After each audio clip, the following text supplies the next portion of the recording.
Morning ma'am. Good morning बच्चों, सभी लोगों ने होमवर्क कर लिया? Yes ma'am. अब यह मत बोलना कि मैम सबसे पहले आके पढ़ाई की बात करने लगी। देखो बेटा, पढ़ाई हमारे लिए पहले है और बाकी चीजें बाद में है। और आप लोगों के चेहरे से दिख रहा है कि आप लोग काफी अच्छे हो, तो पूछने की जरूरत है नहीं इस बार। ठीक है, सबने होमवर्क कर लिया? Yes ma'am.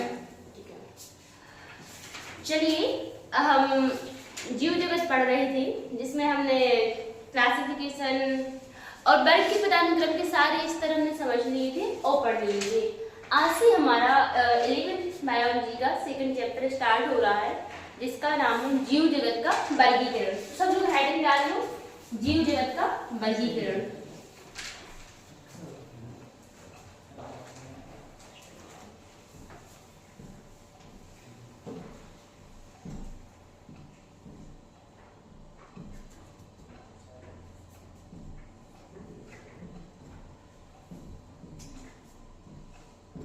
देखो, अभी हमने जो जीव जगत पढ़ा था उसमें देखो आप बोले कि बच्चे मैं वर्गीकरण तो हम पढ़ चुके हैं, क्योंकि वो क्लासिफिकेशन नहीं था, वो ये था कि हम कैसे क्लासिफाई करेंगे, क्या क्या हमारे पास स्तर होते हैं क्लासिफिकेशन के, कैसे अगर हमको कोई जीव मिलता है तो उसको हम वर्ग के पदानुक्रम में एक स्थान देंगे, ये सब था।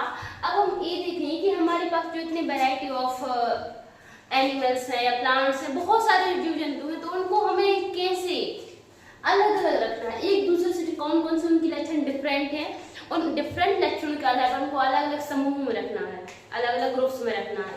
फिर चाहे हम स्पीसीज लेवल पे अलग अलग ग्रुप्स में रखें या फिर जगत के स्तर पर रखें कि ये पादप जगत में जाएगा, ये जंतु जगत में जाएगा, इस टाइप का।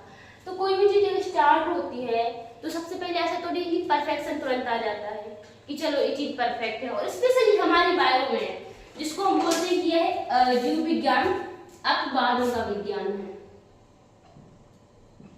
इसमें कोई भी एक रूल्स ऐसा नहीं होता कि नहीं ये वाला रूल्स है तो सभी में फॉलो होगा। एग्जाम्पल के लिए पादप कोशिका में कोशिका वृत्ति पाई जाती है, तो ऐसा नहीं कि सारी कोशिकाओं में पाई ही जाएगी। मनुष्य में क्या होता है, हीमोग्लोबिन पाया जाता है, तो ऐसा नहीं कि सभी जंतुओं में हीमोग्लोबिन होगा ही। ठीक है, तो जो जीव विज्ञान होता है उसमें कोई एक ऐसा यूनिवर्सल लॉ नहीं होता है कि यही फॉलो होगा, इसलिए हम इसको बोलते हैं अपवादों का विज्ञान। जैसे जैसे आप आगे बढ़ते जाओगे उसमें आपको हमेशा अपवाद मिलेंगे। अभी तक आपने जितने भी पढ़े होंगे, सेल पढ़ी होगी या जो भी पढ़ी होगा, तो उसमें देखा होगा हर जगह कोई ना कोई अपवाद होते हैं। पादप कोशिका में कुछ ऐसे रहे कि हाँ, कुछ पादप कोशिकाओं में जैसे केंद्रक होता है, मान लो केंद्रक एक सिंपल एग्जांपल समझते हैं, केंद्रक सभी कोशिकाओं में होता है हम बोलते हैं, लेकिन हमारे जो आरबीसी होते हैं उनमें केंद्रक नहीं होता है। तो ऐसे बेटा हर जगह हमें कोई ना कोई अपवाद मिलेंगे। तो जब आप वर्गीकरण पढ़ोगे तब तो आपको इसको विशेष रूप से समझना है कि जो ये अपवाद हैं या ऐसी चीजें जो नियम को फॉलो नहीं करती हैं, हमें इनको क्लासिफाई करने में बहुत दिक्कत होती है। भाई जो चीजें एक जैसी है, नियम का पालन कर रही है, उनको तो हम कहीं कहीं ना कहीं रख देंगे। ठीक है, मान लो आपके पास 20 रेड चेयर है और 20 ब्लैक चेयर है, तो आप उनको अलग अलग रख दोगे, लेकिन फिर एक येलो चेयर भी है, एक ब्लू भी है, तो अलग से कॉलम बनाना पड़ेगा ना। भले वो एक ही है लेकिन वो है तो डिफरेंट कलर की, तो अलग से कॉलम। तो ऐसे इसमें होता है, इसीलिए जो जीव जगत का वर्गीकरण हम करते हैं तो उसमें बहुत सारी प्रॉब्लम्स का सामना करना होता है। फिर कैसे हम देखेंगे कैसे अलग अलग वैज्ञानिक आए और उन्होंने इसके अलग अलग सॉल्यूशन दिए कि हम ऐसा कर सकते हैं। तो इस शुरुआत से जब से हमारी पृथ्वी हुई है, हमें तो हमेशा से मनुष्य की टेंडेंसी रही है कि वो चीजों को क्लासिफाई करता है। तो सबसे पहले वैज्ञानिक है अरस्तु, हाँ, जिनका मैंने आपको पहले ही अरस्तु का नाम बताया था। क्या बताया था कि वो क्या है, जंतु विज्ञान की जनक है अरस्तु। सबसे पहले हम अरस्तु का देखते कि उन्होंने क्या क्लासिफाई किया था।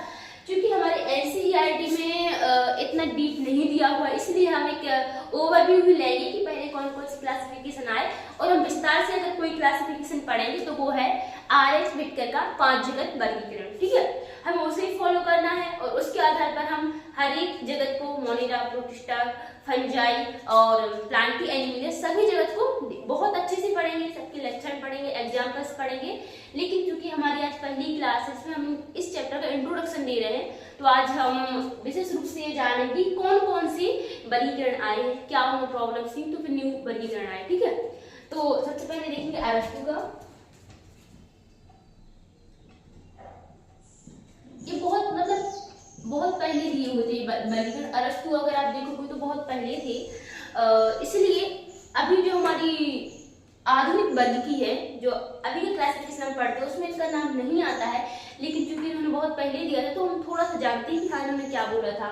अब अरस्तु ने जैसे पादप होते हैं, पेड़ पौधे होते हैं, तो बाहर से देखकर कि हाँ कौन से वृक्ष हैं, कौन सी शाख है, कौन सी झाड़ियां हैं, इस टाइप से इन्हें पादपों को वर्गीकृत किया था।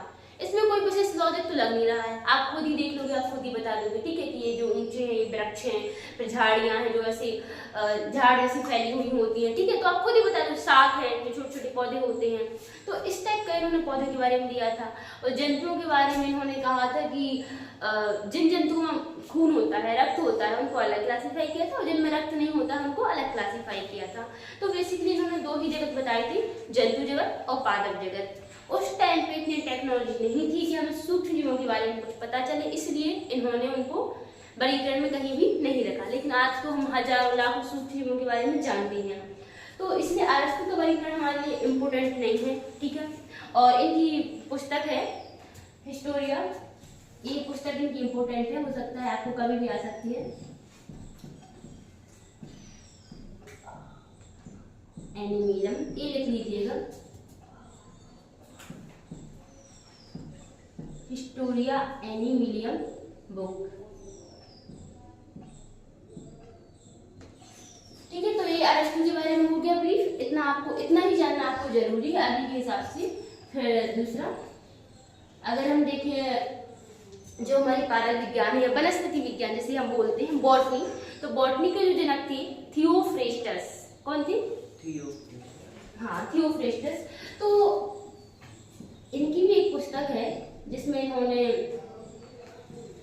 पादपों को वर्गीकृत किया है। इस पुस्तक देखो, एक चीज याद रखना, अरस्तु किसके जनक है? जंतु विज्ञान के। हाँ, किसके जनक है? जंतु विज्ञान के। और थियोफ्रेस्टस किसके जनक है?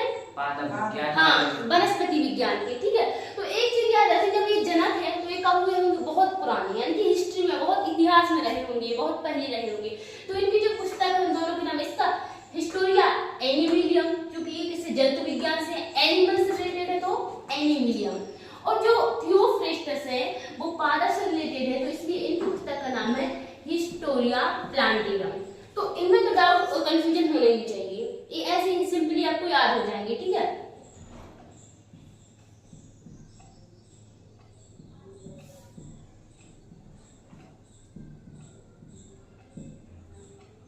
ये हो गया इतना, ये दोनों नाम याद हो गए? Yes ma'am. अरस्तु की कौन सी बुक है? हिस्टोरिया एनिमिलियम। और थियोफ्रेस्टस की कौन सी है? हिस्टोरिया प्लांटिनम, ठीक है। ये अभी के अभी याद हो जाने चाहिए क्लास में, ठीक है बेटा? इतना क्लियर हो गया। अब हम आगे बढ़े। जब हम आधुनिक वर्ग की बात करते हैं या अभी की बात करते हैं, 200-300 साल पहले की बात करते हैं, तो फिर हम देखते हैं कि अब क्लासिफिकेशन के हमारे पास क्या थे? और नए नए तरीके थे। रीजन, अब हम और अधिक जीवों के बारे में जानने लगे थे, हम सूक्ष्मदर्शी बना लिए थे, माइक्रोस्कोप बना लिए थे, तो हम सूक्ष्म जीवों को भी देख सकते थे, ठीक है। और जो हमारी पृथ्वी है तो उसमें क्या बोले, एक जगह से दूसरी जगह जाने आने के जो साधन थे वो हमारे पास बढ़ गए थे। तो जो जीवों की, पौधों की प्रजातियां हैं, उनके अधिक सैंपल हमारे पास थे। हम इंडिया में रहे हुए भी अमेरिका के पौधे देख सकते हैं, वहां के जंतु देख सकते हैं। तो पूरी दुनिया क्या हुई थी आपस में, पूरी दुनिया ना आपस में एक दूसरे से घुल मिल रही थी। तो जो जीव जंतु हैं, जो पौधों की स्पीसीज है, उन सब के बारे में हमें क्या हो रहा था? पता चल रहा था। इतना क्लियर हो गया आपको? हाँ। तो ऐसा होता है बेटा कि पूरी दुनिया में क्रांति आती है, कुछ भी न्यू न्यू चीजें हमें पता चलती हैं, तो जो पुरानी चीजें उनको हम बदलते हैं। अभी तक अरस्तु ने सिर्फ 2 जगत बताए थे, पादप जगत और जंतु जगत, लेकिन और उनके लक्षण भी क्या, उन्होंने सिर्फ बाहर से देख के आकार के लक्षण, जिन्हें हम मार्फोलॉजिकल कैरेक्टर्स बोलते हैं, बाहर से देखा कि हाँ भाई ये लंबा पौधा है, ये छोटी झाड़ी है, ऐसे टाइप का बाहर से देखा था, ठीक है। अभी तक हमने किसी भी प्रकार के विकास के लक्षण या जातिवृत्ति लक्षण वो होते हैं कि एक जाति दूसरी जाति से कैसे रिलेटेड है, कैसे एक जाति से दूसरी जाति का विकास हुआ है। यानी अगर हम बढ़ते सीक्वेंस में ले लें कि चलो पहले पानी वाले जीव आए थे, मछली आई थी, फिर चलो जो जीव पानी और स्थल पर रह सकते हैं, यानी कि उभयचर, मेंढक वगैरह, बोजी हुआ, चलो ऐसे मान लें हम। फिर बोले हम कि स्थलचर आए, फिर ऐसे पक्षी। इस टाइप का अगर हम देखें एक सीक्वेंस बनता है विकासीय क्रम, जो सही भी माना जाता है। जब आप ओरिजिन ऑफ अर्थ देखेंगे, पृथ्वी की उत्पत्ति देखेंगे, विकास के सिद्धांत पढ़ेंगे, तो आप समझेंगे कि कैसे पहले जलीय जीव आए थे, फिर स्थलीय जीव आए थे। तो ये विकासीय क्रम भी होना चाहिए। अब इनका क्या है, इनको बांटने का अभी वैज्ञानिक इनको नहीं मानेंगे कि ये तो बहुत लोअर लेवल का क्लासिफिकेशन है। तो फिर आते हैं हमारे कैरोलस लीनियस। कैरोलस लीनियस वो क्या है, आधुनिक वर्गीकरण के जनक हैं, फादर ऑफ न्यू सिस्टेमेटिक्स। तो हम देखेंगे कैरोलस लीनियस ने क्या बताया था।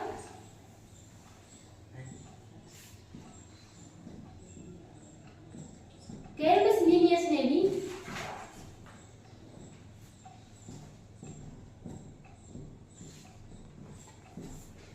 कैरोलस लीनियस ने जो पादप हैं, पादप के जो देखो, सबसे पहले इन्होंने देखा कि जो पादप है उनमें कुछ पादपों में फूल है, कुछ में फूल नहीं है।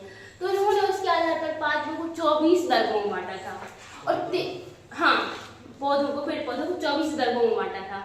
और उनमें से जो 23 वर्ग थे उनमें क्या थे, फूल थे, और एक वर्ग ऐसा था जिसमें फूल नहीं था।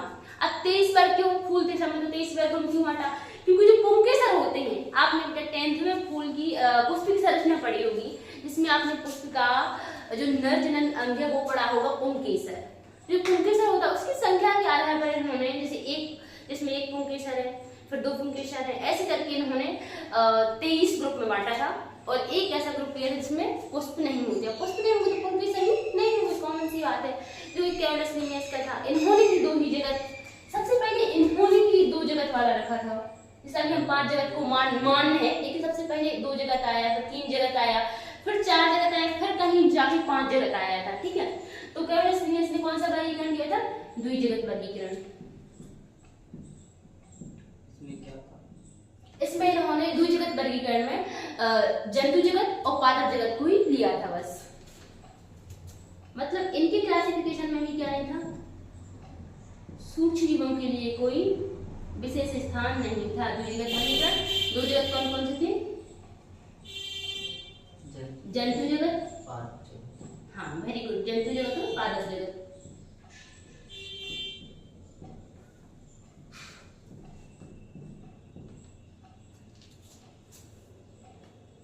इतना आप लोगों को क्लियर हो गया।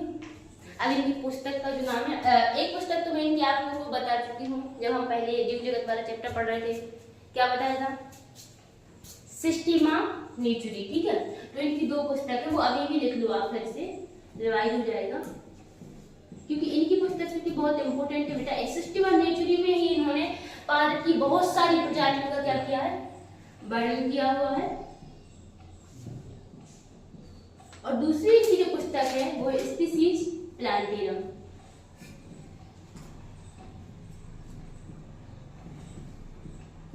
इधर कंफ्यूज नहीं होना है। देखो जो थियोफ्रिस्टस थे इतिहास में थे, वह हिस्ट्री में थे, बहुत पहले थे। तो इनकी पुस्तक क्या है, हिस्टोरी ऑफ प्लांटेरम है। प्लांटेरम प्लांट या पौधों के लिए यूज किया जाना वाला वर्ड है, लेकिन ये चूंकि दूसरी भाषा का इसलिए इसको प्लांटेरम लिखते हैं। ठीक है, लैटिन भाषा का। तो स्पीसीज प्लांटेरम कैरोलस लीनियस की बुक है।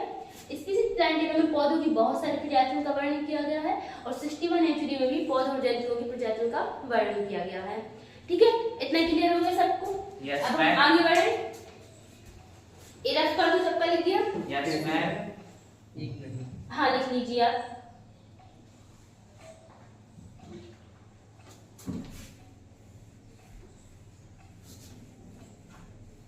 देखो जो अभी बुक्स वगैरह के जो नेम है तो अच्छे से लिखना, और इनको रिवाइज करते रहना, तो अभी याद हो जाएंगे। इनमें कुछ ऐसा है नहीं टफ, बस इस थोड़ी सी लैंग्वेज लगती है कि हाँ लैटिन भाषा है तो थोड़ी अपने को डिफरेंट लगती है, बाकी सब हो जाएगा।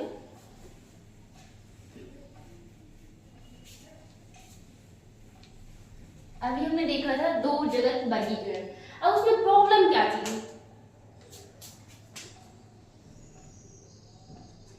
अच्छा तो था सिंपल सा, एक ग्रुप में पौधों को रख दो, एक ग्रुप में जंतुओं को रख दो। लेकिन ऐसी क्या प्रॉब्लम थी जिसकी वजह से ये वर्गीकरण भी फेल हो गया? सूक्ष्म जीव वो समस्या थी। हाँ, जो सूक्ष्म जीव थे वो उनके साथ एक प्रॉब्लम थी कि ना तो उनको हम पादपों में रख सकते हैं, ना ही हम उनको जंतुओं में रख सकते हैं। और बहुत सारे सूक्ष्म जीव ऐसे जैसे अमीबा हो गया, तो यूग्लिना हो गया, तो इनको ना हमारे पास कोई कैरेक्टरिस्टिक्स नहीं थी कि ये पादप ही है, जंतु ही है। और यूग्लिना तो इवन ऐसा होता है कि उसमें प्रकाश संश्लेषण के लिए वो क्या होता है, क्लोरोफिल भी होता है, और साथ ही साथ वो जंतुओं के जैसे भी लक्षण शो करता है। उसकी जो भोजन करने की विधि है वो जंतुओं के जैसी है। और पादप क्या होते हैं, अचल होते, वो चल नहीं सकते, लेकिन यूग्लिना कैसा होता है, चलायमान होता है। अब इतने छोटे से एक कोश के जीव हैं भाई, इतने छोटे छोटे जीव हैं, अब इनके जो कैरेक्टर्स हैं, अब वो न जंतुओं से मैच कर रहे हैं, न पादपों से मैच कर रहे हैं, तो हम इनको क्यों जबरदस्ती जंतु या पादपों में रखें। फिर अब विचार आया कि चलो कोई थर्ड ग्रुप बना दे, हम कोई तीसरा जगत बना दे हम, जिसमें इन जीवों को रखें। हो सकता है ऐसा, ये सही आइडिया था कि चलो हम कोई ना कोई एक नया जगत बना देते हैं जिसमें इन सूक्ष्म जीवों को हम रखेंगे। तो एक काम किया अर्नेस्ट हैकेल ने, 3 जगत वर्गीकरण दिया था इन्होंने, और इन्होंने एक तीसरा जगत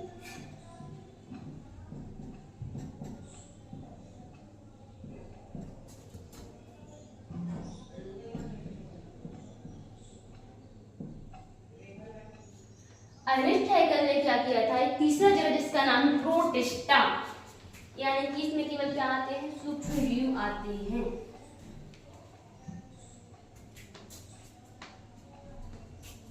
तो दो हमारी पहला जगत क्या है हमारा, एनिमेलिया पहले से था हमारा, दूसरा प्लांटी वाला भी हमारे पास पहले से था, प्लांटी जगत। इन्होंने एक तीसरा जगत जिसका नाम था प्रोटिस्टा, जो कि क्या किया, जोड़ दिया। अब एक समस्या हमारी दूर हो गई थी कि ऐसे जीव जिनको ना हम एनिमेलिया ले सकते हैं, ना प्लांटी में ले सकते, उनको हम कहाँ ले सकते थे, प्रोटिस्टा में ले सकते थे। ये हमारी प्रॉब्लम क्या हो गई, सॉल्व हो गई थी यहाँ पर। तो अभी 3 जगत वर्गीकरण में भी बहुत सारी प्रॉब्लम ये थी कि जो प्रोटिस्टा है, इन्हीं प्रोटिस्टा में हमने वायरस हैं उनको भी रख दिया था, इन्हीं प्रोटिस्टा में हमने बैक्टीरिया को रख दिया था, इन्हीं प्रोटिस्टा में जितने भी एक कोश के जीव थे उन सबको रख दिया था हमने। और चूंकि वो जीव भी आपस में क्या नहीं थे, एक समान नहीं थे। अब कुछ बैक्टीरिया ऐसे होते हैं जो प्रकाश संश्लेषण करते हैं, लेकिन सभी बैक्टीरिया प्रकाश संश्लेषण नहीं करते। कुछ जीव इसमें प्रोटिस्टा में ऐसे थे कि जो बहुकोश के थे, कुछ ऐसे थे जो एक कोश के थे। तो अभी भी यहाँ पे बहुत सारी प्रॉब्लम्स हो रही थी, प्रॉब्लम सॉल्व नहीं हो रही थी, तो इसीलिए इसके बाद एक और 4 जगत वर्गीकरण आया।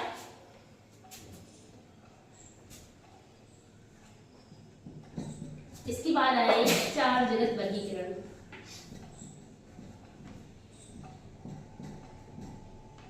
इनको हमें कुछ शॉर्ट में पढ़ना है ताकि हमें सिर्फ वर्गीकरण का इतिहास याद रहे, तो हम आगे जो क्लासिफाई करेंगे हम उसको समझ सकेंगे कि ऐसा ऐसा क्यों है, क्यों 5 ही जगत लिए हैं। ठीक है, ये हमारे सिलेबस में स्टेप्स नहीं कि हमें इनको बहुत डीपली पढ़ना पड़े, तो इनके बारे में एक तो टेंशन मत लेना अभी कि नहीं मैम इतना डीपली क्यों जा रहे हैं हम। ठीक है, क्योंकि हमें थोड़ा समझना पड़ेगा, जब हम हिस्ट्री समझेंगे थोड़ी तो ही हम आगे अच्छे से समझ पाएंगे। अब कोपलैंड थे जो, उन्होंने एक 4 जगत वर्गीकरण दिया था।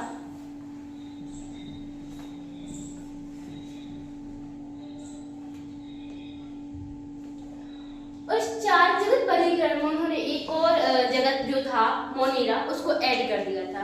उन्होंने कहा जो बैक्टीरिया है, जो कि वो प्रोटिस्टा में जो जीव है उनसे बहुत ज्यादा डिफरेंट है, तो हम बैक्टीरिया के लिए एक अलग से जगत बनाते हैं जिसका उन्होंने नाम दिया मोनेरा।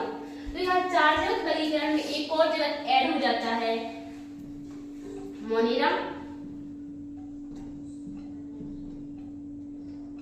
दूसरा क्या था, प्रोटिस्टा।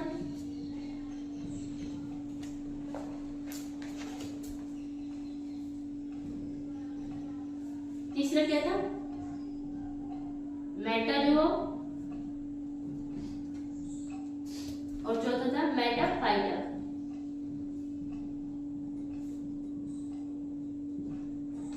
अब इसमें कुछ इतना डिफरेंट था नहीं, जो प्लांटी और एनिमेलिया है इन्हीं को मेटाजोआ और मेटाफाइटा कर दिया था, यही है सेम। ठीक है, लेकिन इन्होंने मोनेरा जगह बस ऐड कर दिया था जिसमें इन्होंने बैक्टीरिया को रखा हुआ था। बैक्टीरिया में तो आप क्लियरली समझ रहे हो कि बैक्टीरिया क्या है, थोड़ा बहुत तो आइडिया होगा ही। ठीक है, ये क्या होते हैं, कोश के जीव होते हैं जो कि प्रोकैरियोटिक होते हैं, कि सेल्स वगैरह अच्छे से प्रॉपर डेवलप नहीं होती है। तो इतना सबको क्लियर हो गया? Yes ma'am. ठीक है बेटा, ये नोट कर लो आप लोग। और याद रखना 3 जगत वर्गीकरण अर्नेस्ट हैकेल ने दिया था, जिसमें एनिमेलिया, प्लांटी और प्रोटिस्टा थी। फिर जो 4 जगत वर्गीकरण था वो कॉपलैंड ने दिया था, जिसमें मोनेरा, प्रोटिस्टा, मेटाजोआ और मेटाफाइटा थी। ठीक है, सबको क्लियर हो गया? ये रफ कर दूं? Yes ma'am. Yes ma'am.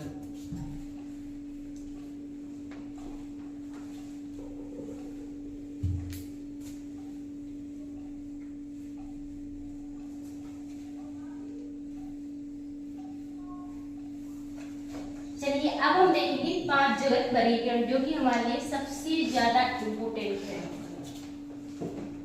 तो सभी लोग एक काम करो, हेडिंग डाल लो 5 जगत वर्गीकरण। अब इसी वर्गीकरण को अभी पढ़ना है आपको 11th में 12th में, हर जगह पूरी लाइफ में इसी वर्गीकरण को आपको फॉलो करना है। लेकिन कोई भी क्लासिफिकेशन होता है वो अपने आप में परफेक्ट नहीं होता है, हमेशा उसमें कुछ ना कुछ कमियां होती हैं, इसलिए उसमें संशोधन किए जाते रहते हैं, हमेशा संशोधन चलते रहते हैं। ठीक है, तो जो 5 जगत वर्गीकरण है यह वैसे तो मान्य है, लेकिन इसमें भी बहुत सारी कमियां हैं जिनको कई बार संशोधित भी किया जा चुका है। लेकिन फिर भी जो हम मुख्य प्रारूप देखते हैं वो इसी का मानते हैं कि 5 जगत वर्गीकरण ही मानते हैं। ठीक है, अब इसके अंदर अलग अलग वैज्ञानिक हैं या अलग अलग साइंटिस्टों ने अलग अलग चीजें दी हुई हैं कि नहीं ऐसा नहीं, हम ऐसे क्लासिफाई कर सकते हैं। तो वर्गीकरण कोई छोटी मोटी चीज नहीं है, बहुत बड़ी चीज है। संसार की इतनी 16, 17, 18 लाख प्रजातियों को प्रत्येक को एक वर्गीकरण में प्रॉपर स्थान देना ही कितनी बड़ी बात है। अगर मान लो आपके घर 18 लाख लोग आ रहे हैं तो क्या आप उनको अलग अलग स्थान दे पाओगे कि भाई प्रॉपर हर तरीके से जमा लें? आप सिर्फ इंसानों को जमाने में प्रॉपर तरीके से स्थान देने में आपको कितनी प्रॉब्लम होगी, जबकि इंसान तो सब कैसे ही समान है। फिर भी आप सोचो कि नहीं ये हमारे बिल्कुल मम्मी की साइड के रिश्तेदार हैं, तो भी तो हमारे बहुत ही पक्के मामा जी हैं, तो इनको हम अलग बैठाएं। फिर फूफा जी को बना लेंगे कि नहीं हमें भी इनके जैसा अच्छा स्थान चाहिए, भाई हमें भी घर के अंदर ही बिठाओ बैठक में, तो फिर वो मुंह बना लेंगे। ठीक है, फिर आप बोलोगे चलो मामा जी फूफा जी को रख देते, फिर आपके दादाजी के रिश्तेदार होंगे वो बोलेंगे हम भी तो इतने ही क्लोज हैं। अब बच्चे होगा इसका मतलब ये तो नहीं कि हमारी वैल्यू कम होगी, वो बोलेंगे हमें भी प्रॉपर घर के अंदर स्थान दो। तो ऐसे अगर आप अपने रिश्तेदारों को भी जमाओगे ना तो आपको इतनी प्रॉब्लम होगी। ठीक है, आप उन्हें अच्छे से क्या नहीं कर पाओगे, व्यवस्थित नहीं कर पाओगे। फिर ये तो हमारे पूरे वर्ल्ड की बात है, पूरे हमें जीव जंतुओं को क्लासिफाई करना, तो यहाँ कितनी प्रॉब्लम होती होगी सोचो। इसलिए 5 जगत वर्गीकरण जो है वो परफेक्ट नहीं है, लेकिन फिर भी सबसे परफेक्ट है। अभी तक इतने वर्गीकरण हुए हैं। ठीक है, तो ये दिया किसने था? R.H. विटकर ने दिया था। सबसे पहले ये लिख लो, कब दिया था? 1969 में दिया था।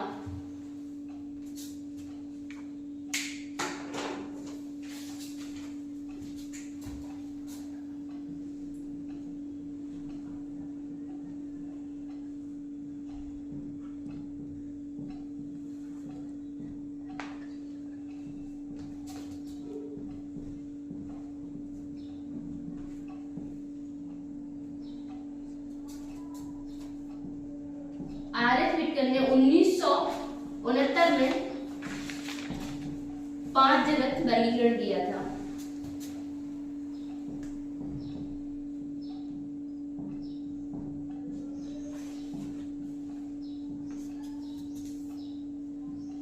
विस्तारित किया।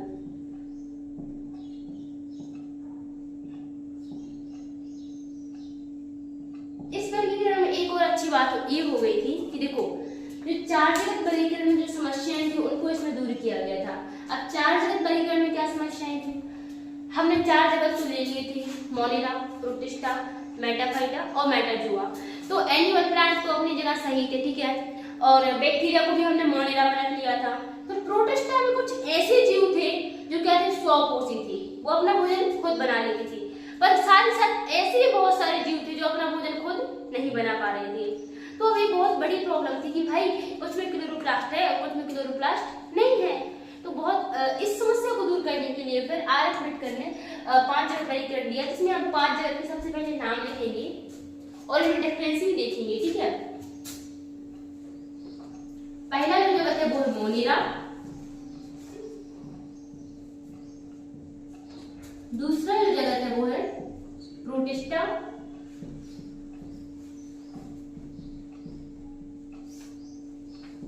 तीसरा जगत है वो है फंजाई या कवक बोलते हैं जिसे हम हिंदी में। आप चाहे तो कवक भी लिख सकते हैं। चौथा है हमारा प्लांटी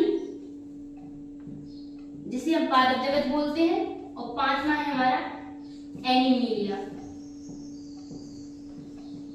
जिसे हम जंतु जगत भी बोलते हैं। अब अभी मैं आपको एक ओवरव्यू देती हूँ कि क्यों ये एक दूसरे से डिफरेंट है, फिर हम इनकी कैरेक्टरिस्टिक्स है जो इनमें डिफरेंस है जो वो लिखेंगे, ठीक है। तो सबसे पहले हम मोनेरा को देखते हैं। मोनेरा में हम रखते किसे हैं? बैक्टीरिया को। बैक्टीरिया कैसे होते हैं? एक कोशिकीय जीव होते हैं। इनका पूरा शरीर केवल एक कोशिका से बना होता है। अगर आपको यूकैरियोटिक और प्रोकैरियोटिक का कॉन्सेप्ट तक क्लियर नहीं है तो एक बार वो क्लियर कर देती हूँ, क्योंकि उसको क्लियर किए बिना ये समझ नहीं आने वाली है, ठीक है। देखो, अगर हम बात करते हैं एक कोशिकीय, ये हमने लिया एक कोशिकीय, ठीक है। एक कोशिकीय, बहुकोशिकीय, यूकैरियोटिक और प्रोकैरियोटिक आपस में क्या नहीं है? समान नहीं है। ये बहुत ज्यादा डिफरेंट है।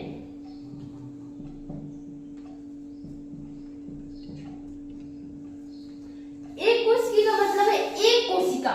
ये देखो आप, ये जो एक कोशिका यही पूरा जीव है। यही क्या है? पूरा का पूरा जीव है। इसी कोशिका के अंदर सारी क्रियाएं होंगी, श्वसन की, पोषण की, उत्सर्जन की, सारी क्रियाएं एक ही कोशिका के अंतर्गत होंगी। और एक ही कोशिका इस जीव का क्या है? पूरा शरीर है। जैसे हमारे पास हाथ, पैर, नाक, कान, आंख, ऐसे इसके पास सिर्फ एक कोशिका ही है। तो जब हम ये बोलेंगे कि एक कोशिकीय जीव, यानी उनका शरीर केवल क्या है? एक कोशिका है। अब हम दूसरा टर्म यूज करते हैं बहुकोशिकीय जीव।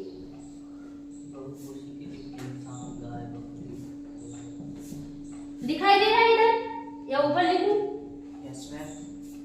अब हमने बहुकोशिकीय लिया शब्द, तो इसका मतलब कि जो ये जीव है इसका शरीर बहुत सारी कोशिकाओं से मिलकर बना हुआ है।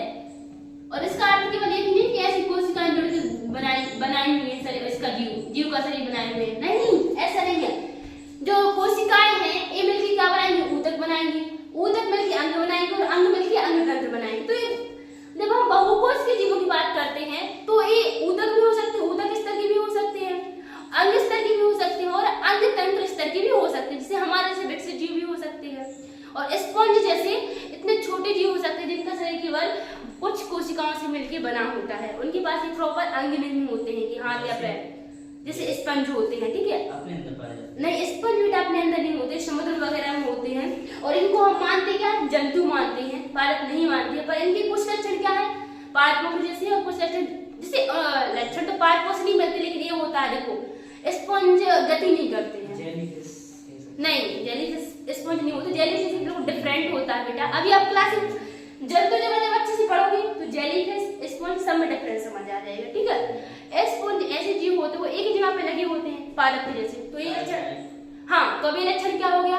पादप के जैसे हो गया कि भाई एक ही जगह पे लगे हुए हैं। दूसरा, जो भोजन ग्रहण करते हैं वो जंतुओं के जैसे करते हैं। तो अब ये लक्षण किससे मिलता जुलता होगा? जंतुओं से मिलता है। लेकिन हम इनमें क्लोरोप्लास्ट नहीं होता है, तो हम इनको मानते क्या? जंतु ही मानते हैं। तो ऐसे एक कोश से बहुकोश के जीवों में बेसिकली ये डिफरेंस है। अब इसमें कंफ्यूजन किसी को तो नहीं होगा, ठीक है। अब यूकैरियोटिक और प्रोकैरियोटिक, तो उसमें क्या है? जो यूकैरियोटिक शब्द है, पहले हम प्रोकैरियोटिक देखते हैं, तब यूकैरियोटिक समझ आएगा।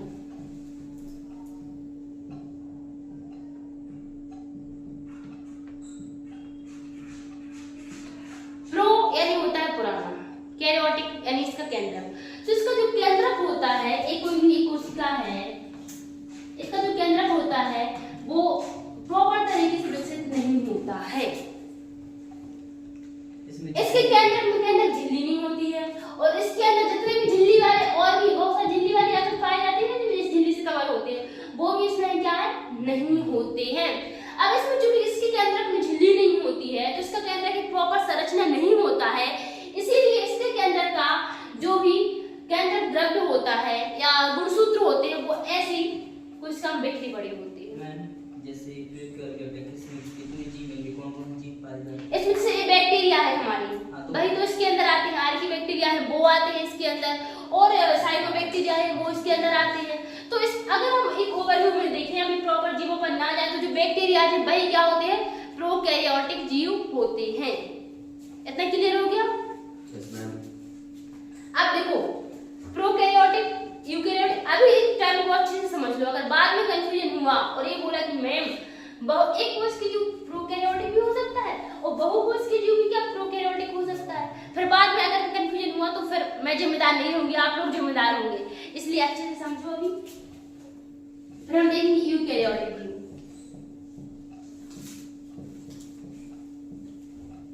अब जो यूकैरियोटिक टर्म होता है, इसका मतलब होता है इनके पास एक विकसित केंद्रक होता है।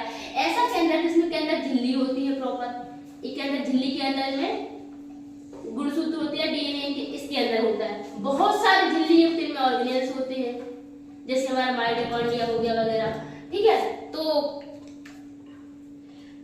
यूकैरियोटिक जो जीव है यानी कि अच्छा केंद्रक और झिल्ली युक्त सारे ऑर्गेनेल्स एक कोष के भी तो हो सकते हैं। एक कोष के जीव इसमें भी तो ऐसे हो सकते हैं ना। तो कोई एक कोष के जीव यूकैरियोटिक हो सकता है ना। कोई एक कोष की जीव बेटा, इसके पास केवल एक कोशिका है, लेकिन वो कोशिका अच्छी तो हो सकती है कि उसके पास अच्छा केंद्रक हो, अच्छे ऑर्गेनेल्स हो, झिल्ली वाली। अच्छी का मतलब यहाँ पे क्या है, विकसित झिल्ली वाली, जो झिल्ली में पैक्ड हो पूरे। ठीक है, ऐसे उनमें खोला सब कुछ ना डला हो कोशिका के अंदर। तो ये जो यूकैरियोटिक जीव है, यूकैरियोटिक कोशिका है, वो एक कोष की भी तो हो सकती है। तो ये इतना तो समझ आ रहा है कि नहीं, एक कोशिका है वो यूकैरियोटिक हो सकती है। तो इन दोनों लक्षणों को हम साथ में रख सकते हैं। अब जो बहुकोशिकीय जो जीव है वो तो यूकैरियोटिक होंगे ही, क्योंकि अगर एक कोशिका इतनी कम डेवलप है कि वो कोशिका अपना खुद का काम नहीं कर पा रही है। जी प्रोकैरियोटिक में नहीं पाया जाता है कुछ भी। वही मैं समझा रही हूँ बेटा, समझो पहले। वो तो होते ही है, वही मैं बता रही हूँ। जो बहुकोश के जीव है वो यूकैरियोटिक तो होंगे, ठीक है, लेकिन बहुकोश के जीव प्रोकैरियोटिक नहीं होंगे, क्योंकि जब उनकी एक कोशिका है वो इतनी कम डेवलप है कि बेचारी वही तो अच्छे से जी नहीं पा रही है। तो ऐसी बहुत सारी कोशिकाएं क्यों इकट्ठी होंगी, और होंगे भी तो वो कोई स्तर नहीं बनाएंगे कि उन्होंने मिलकर ऊतक बना लिया या कोई अंग बना लिए।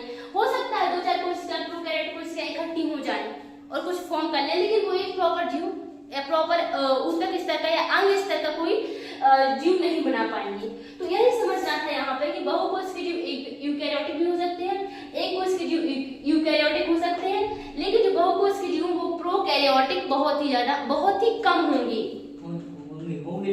मतलब चांस के बहुत कम है। कोई जीव भले ही, देखो क्या होता है, कभी कभी कोशिकाएं बहुत सूक्ष्म जीव हम पढ़ते हैं तो बहुत सारी कोशिकाएं इकट्ठी हो जाती है ऐसी। अभी देखो हम कोई जीव नहीं मानेंगे, कोशिका की टेंडेंसी होती है वो आपस में बहुत सारी चिपकी होती है, बैक्टीरिया है वायरस से। तो अभी हम तो भाई इतने बड़े हैं तो हम तो अकेले ही खड़े हैं, लेकिन जो सूक्ष्म जीव होते हैं वो इतनी जगह में हजारों लाखों करोड़ों आ जाएंगे, तो वो कितने पास होते हैं, वो अपनी कॉलोनी बनाते हैं, सब कुछ करते हैं। ठीक है, तो इसीलिए हम क्या बोलेंगे, जो प्रोकैरियोटिक जीव होते हैं ये बहुत कम डेवलप होते हैं और इसमें मुख्यतः बैक्टीरिया ही आते हैं जिन्हें हम जीवाणु कहते हैं। इतना सबको क्लियर हो गया? Yes ma'am. ठीक है, तो ये रफ कर दें। Yes ma'am.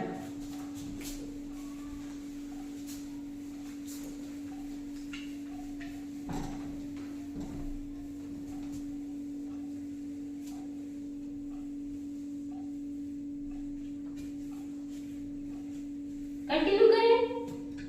Yes ma'am. ठीक है, अब हम देखेंगे 5 जगह जो हमने अभी देखी थी इनमें क्या डिफरेंस है। तो सबसे पहले मैं लिखती हूँ कि किन लक्षणों के आधार पर हम इन्हें डिफरेंस कर रहे हैं। ठीक है, तो लक्षण लिखते हैं सबसे पहले हम।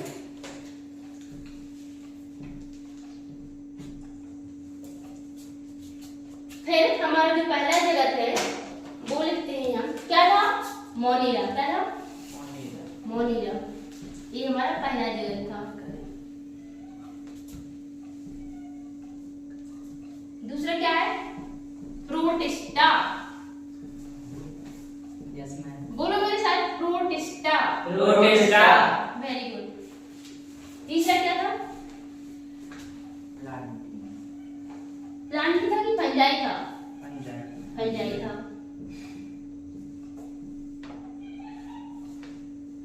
अगर अभी देखो फंजाई, आप लोगों ने ऐसा देखा होगा कभी भूसा वगैरह सड़ जाता है खेतों में तो उस पे कुकर मुत्ता उगाते हैं, कबक उगाते हैं। अगर हम खाना को 2-3 दिन तक रखा रहने दें तो उस पे काला काला सा सफेद सफेद सी परत जम जाती है, जिसे हम फफूंद वगैरह बोलते हैं। हाँ, तो वही होते हैं फंजाई, हमारी कवक। अब अभी तो हमने अपने आसपास कम देखी प्रजातियां, तो हम बोलेंगे इनको अलग जगह में रखना क्यों जरूरी है, लेकिन इनके जो लक्षण है वो किसी से नहीं मिलते हैं, ना मोनिरा से मिलती है, ना प्रोटिस्टा से मिलती है, ना सिर्फ फंजाई अलग ही होते हैं, ना प्लांट से मिलती है, ना एनिमल से मिलती है। ठीक है, तो हमारा जो चौथा वाला है वो प्लांटी। मुझे तो ऐसा लगता है कि हम ना जंतुओं से भी ज्यादा जो पादप है वो इम्पोर्टेंट है, क्योंकि अगर पादप नहीं होते तो हम तो होते ही नहीं। इसके बाद हमारा जंतु जगत एनिमलिया देते हैं।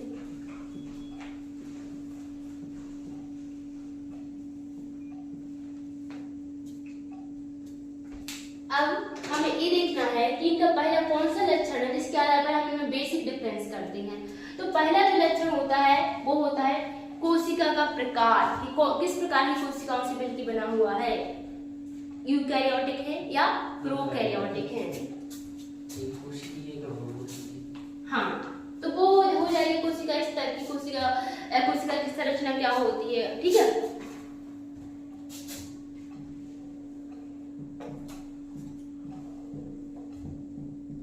ये हमारा पहला लक्षण। अब कोशिका के प्रकार क्या है, मोनेरा क्या होते हैं, अभी देखा था आपने मोनेरा कैसे होते हैं, प्रोकैरियोटिक होते हैं। इनकी कोशिकाएं कैसी होती हैं, प्राचीन टाइप की होती हैं, ये डेवलप नहीं होती हैं।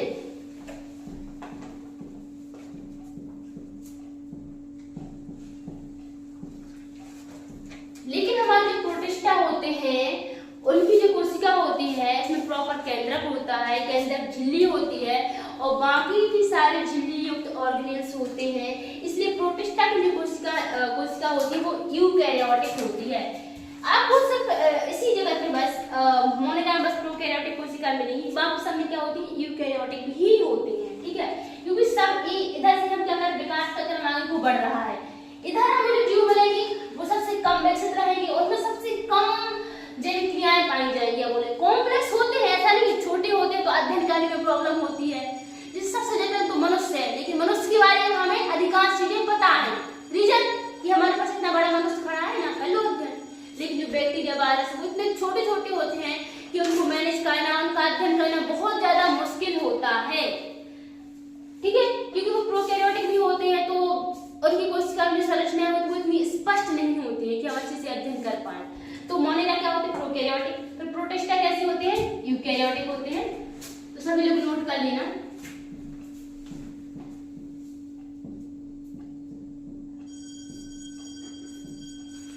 फंजाई कैसे होते हैं, यूकैरियोटिक होते हैं।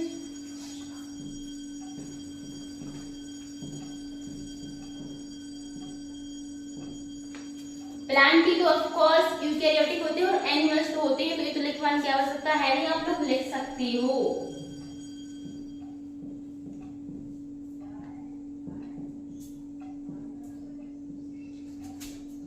और एनिमलिया में क्या होते हैं, यूकैरियोटिक।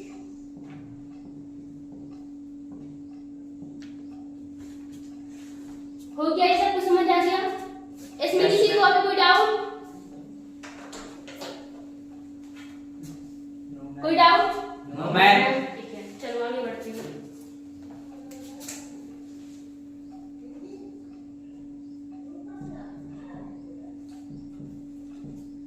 कोशिका की संरचना।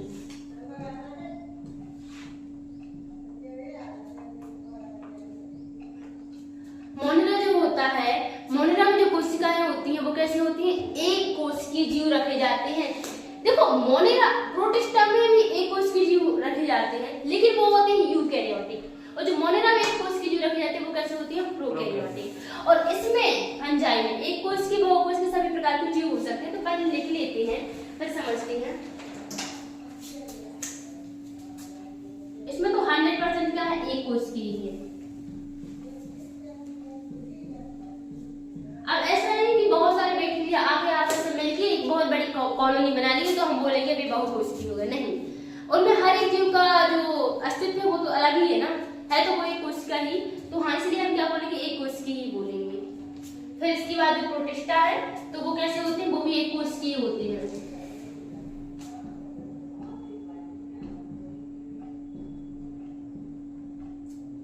फंजाई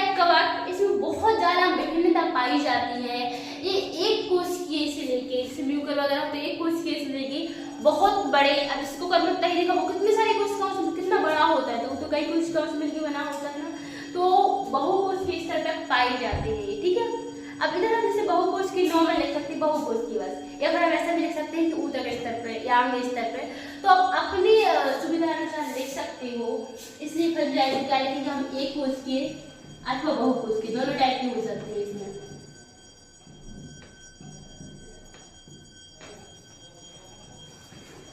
अथवा बहुकोश,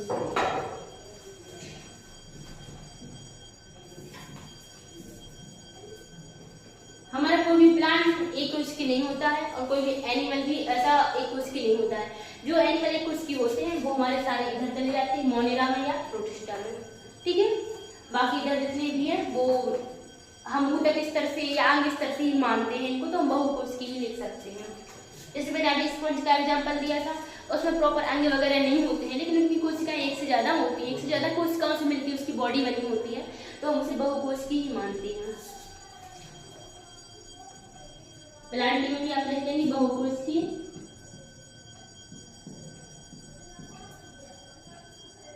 और एनिमिलिया भी आप लिख लेंगे बहुकोश की।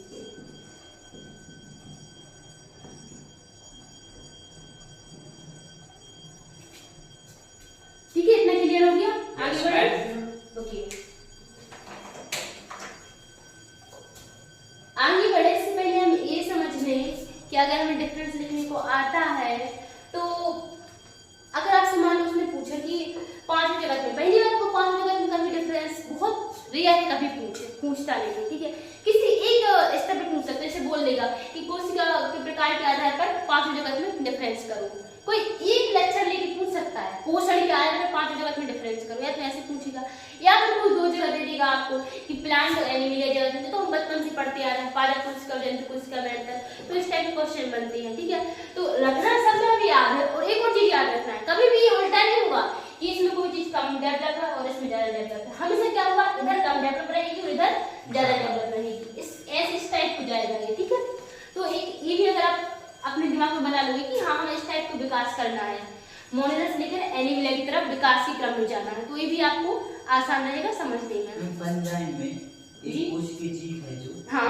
कौन कौन से कहलाते हैं? जैसे म्यूकर है, राइजोपस है, अभी आपने फंजाई की जगह है उसके जीव को बहुत डीपली तो पढ़ा नहीं है कि हाँ क्या स्ट्रक्चर होता है। तो जैसे बड़े फफूंद होता है, फफूंद ही मान लो आप, या ईस्ट होता है, तो फफूंद कितना मतलब बहुत ऐसे आपको लेयर दिखती है कि इतना सारा जमा हुआ है पूरा। ठीक है, आपको व्हाइट व्हाइट लेयर कहीं भी दिखती है, लेकिन क्योंकि बेटा उसमें हजारों लाखों जीव होते हैं तब वो इतनी व्हाइट व्हाइट लेयर दिखती है।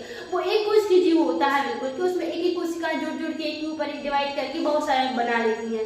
ठीक है, तो ये हमारे एक कोश की हो गए, और जो आपको ऐसे बाहर नहीं दिखते हैं, कुकुरमुत्ता वगैरह बहुत प्रजातियां पाई जाती है उसकी, और बहुत तो कुछ तो इतने जहरीले होते हैं कि अगर हम उन्हें एक बार खा लें तो हमारी डेथ हो जाती है, और कुछ मशरूम वगैरह तो हम खाते हैं, मशरूम भी कवक ही जिसे हम खाते हैं और हम खेती तक करते हैं आपको उसकी, और कुछ तो ऐसे होते हैं कि कई बार मशरूम समझ के खा लिए जाते हैं और लोगों की डेथ हो जाती है। अगर आप अपने एग्जांपल लिखना चाहें तो राइजोपस, म्यूकर, ईस्ट ये लिख सकती हैं। अब हम आगे बढ़े, हमारे कोशिका के प्रकार, कोशिका की संरचना हो गया। अब हम पोषण विधि देखते हैं कि पोषण के आधार पर कैसे ये सब अलग अलग है। ठीक है,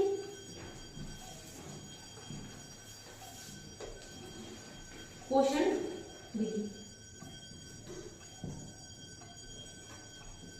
जो मोनेरा होते हैं जिसमें बैक्टीरिया आते हैं वो स्वपोषी भी हो सकते हैं और परपोषी भी हो सकते हैं। पहले बता दिया कि अपवादों का विज्ञान है, तो ऐसा कोई क्वेश्चन तो करेंगे नहीं कि मैम स्वपोषी क्यों हूँ और परपोषी क्यों हूँ, कुछ भी हो सकता है यार, ये बायो है, लेकिन फिर भी मैं बताती हूँ स्वपोषी इसलिए होंगे क्योंकि जो बैक्टीरिया उनमें एक क्लोरोफिल पाया जाता है, पौधों वाला क्लोरोफिल नहीं, उनका अपना क्लोरोफिल होता है, थोड़ा सा डिफरेंट होता है, जिसको हम बैक्टीरियो क्लोरोफिल बोलते हैं।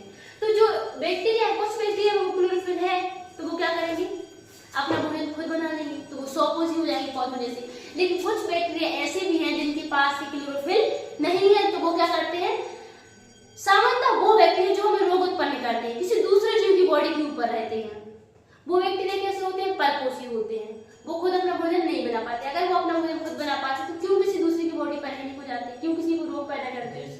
जैसे कि बैक्टीरिया के हजारों एग्जाम्पल आप ले सकते हैं, हैजा का है आप, विब्रियो कॉलेजी आप देख सकते हैं कि वो मनुष्य को हैजा उत्पन्न करता है, ठीक है, और वो कॉमा के जैसा होता है। विब्रियो कॉलेजी इस टाइप कॉमा के जैसा ही होता है। तो एक ए बैक्टीरिया हो गया, कॉमा बेटा ऐसे पर कॉमा लगा के नॉर्मल चल इस टाइप का होता है, ई हैजा का बैक्टीरिया होता है विब्रियो कॉलेजी, ठीक है। तो ये नाम याद रख सकते हो। अब हम इसमें लिख सकते हैं स्वपोषी अथवा परपोषी, दोनों हो सकते हैं, ठीक है।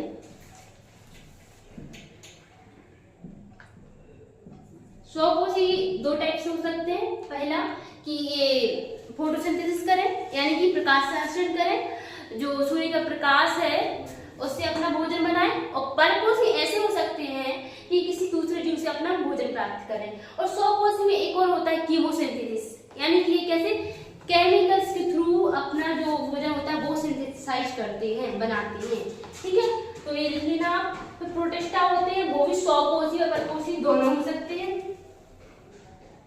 जिनके पास क्लोरोफिल होगा वो स्वपोषी होंगे, व परपोषी दोनों हो सकते हैं। तो अथवा या वा करके आप लिख सकते हो।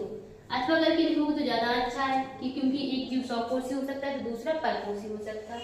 फिर अब इधर देखो पोषण में हमें पता चलेगा कि क्या मोनेरा, प्रोटिस्टा और फंजाई में क्या बेसिक डिफरेंस है।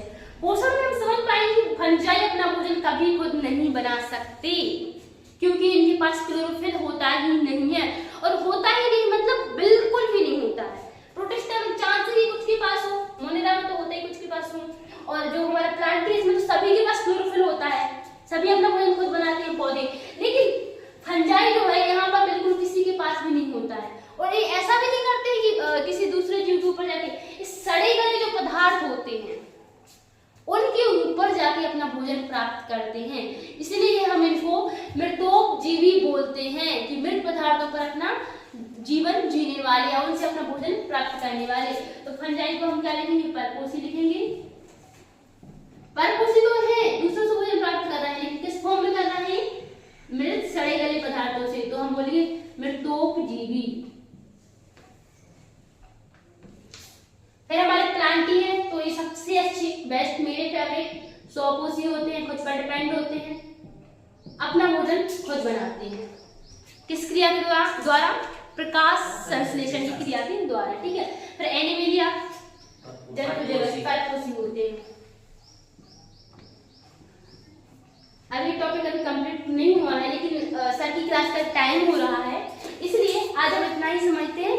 बाकी के डिफरेंसेस हम कल पढ़ेंगे, ठीक है। धन्यवाद, जय हिंद।